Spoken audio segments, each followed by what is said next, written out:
पुष्कर सिंह धामी सरकार ने बड़ा फैसला लिया है। उधम सिंह नगर के बंगाली समुदाय के लोगों के जाति प्रमाण पत्र में पहले पूर्व पाकिस्तानी शब्द का इस्तेमाल किया जाता था, इसको राज्य सरकार ने हटा दिया है। सोमवार को भी कैबिनेट की बैठक में इस बाबत फैसला लिया गया। साथ ही 23 अगस्त से शुरू होने वाले मानसून सत्र के लिए करीब 5300 करोड़ का अनुपूरक बजट सदन में रखे जाने के प्रस्ताव को कैबिनेट ने मंजूरी दे दी है। और आपको यह भी बताएं कि धामी सरकार की कैबिनेट बैठक में 21 प्रस्ताव आए थे। इनमें से 20 अहम प्रस्तावों पर मंत्रिमंडल ने अपनी मुहर लगा दी है। 5300 करोड़ का अनुपूरक बजट आने वाले मानसून सत्र में पुष्कर सिंह धामी सरकार रखने जा रही है और इस विधानसभा का ये आखिरी अनुपूरक बजट होगा सरकार का। तो ये बहुत ही महत्वपूर्ण 5300 करोड़ उत्तराखंड के अनुपूरक बजट के तौर पर प्रस्ताव के तौर पर विधानसभा के सामने रखा जाएगा। 23 अगस्त से मानसून सत्र शुरू हो रहा है।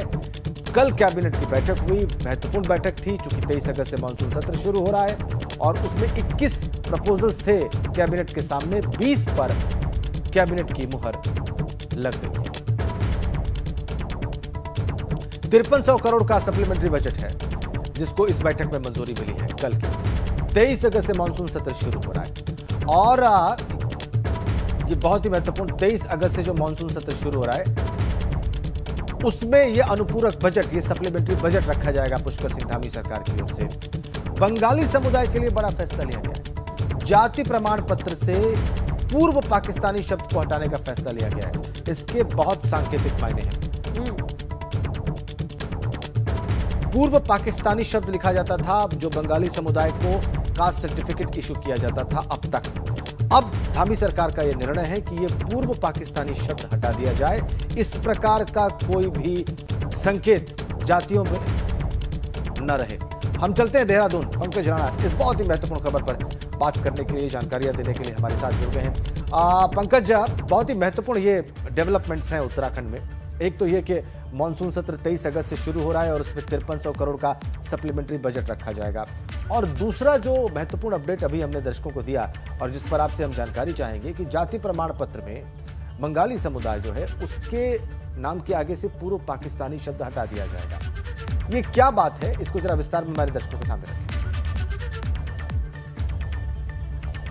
बिल्कुल राजेंद्र, देखिए ये बहुत महत्वपूर्ण बात आपने कही है कि जो बंगाली समुदाय के लोग हैं उनके नाम के आगे से जो जाति प्रमाण पत्र उनका बनाया जाता था, उनके नाम के आगे पहले पूर्व पाकिस्तानी शब्द लिखा जाता था। ये सबसे ज्यादा इन लोगों की संख्या उधम सिंह नगर के गदरपुर, बाजपुर और सितारगंज क्षेत्र में है। तकरीबन 3.5 लाख के करीब ये लोग हैं जो एक शरणार्थी के तौर पर वहां रह रहे थे और काफी लंबे समय से जब भी जाति प्रमाण पत्र बनाने जाते थे इनके नाम के आगे पूर्व पाकिस्तानी शब्द लिखा जाता था। और ये प्रक्रिया पूरे देश भर में की गई है। जब सरकार ने एक एक्ट लागू किया था उसके बाद से पूरे प्रदेश भर में ये प्रक्रिया लाई गई है। उत्तर प्रदेश में सबसे पहले इसको लागू किया गया था कि जो भी वहां शरणार्थी थे, जो बंगाली लोग समुदाय के लोग थे, उनके नाम के आगे से पूर्व पाकिस्तानी शब्द हटा दिया गया था। इसी तरह का निर्णय उत्तराखंड सरकार ने भी लिया है।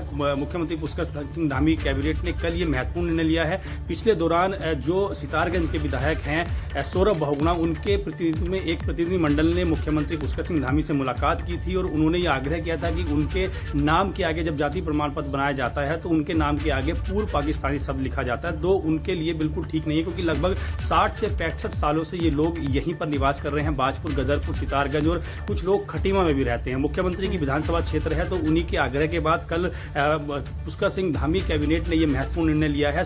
तकरीबन 3.5 लाख लोगों को इसका लाभ वहां पर मिलेगा। अब इनके नाम के आगे पूर्व पाकिस्तानी शब्द नहीं लिखा जाएगा। तो ये एक महत्वपूर्ण निर्णय लिया गया और इससे बड़ा पंकज, और ये इसका दिलचस्प इतिहास भी रहा है, इस ओर ध्यान भी गया और ये बदलाव भी कर दिया गया, इम्प्लीमेंट भी हो जाएगा, ये बड़ी बात है। सिलेंडर फटने से आग लग गई है। आवासीय भवन जलकर राख हो गया है।